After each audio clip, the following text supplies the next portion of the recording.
بسم الله الرحمن الرحيم سبح اسم ربك الأعلى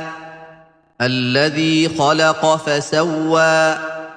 والذي قدر فهدى والذي أخرج المرعى فجعله غثاء أحوى سنقرئك فلا تنسى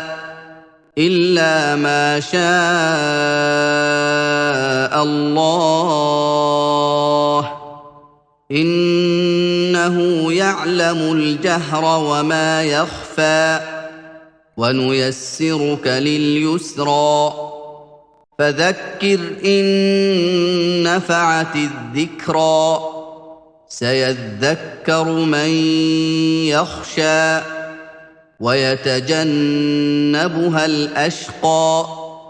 الذي يصلى النار الكبرى ثم لا يموت فيها ولا يحيا قد أفلح من تزكى وذكر اسم ربه فصلى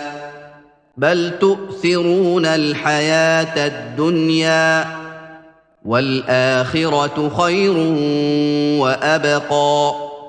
إن هذا لفي الصحف الأولى صحف إبراهيم وموسى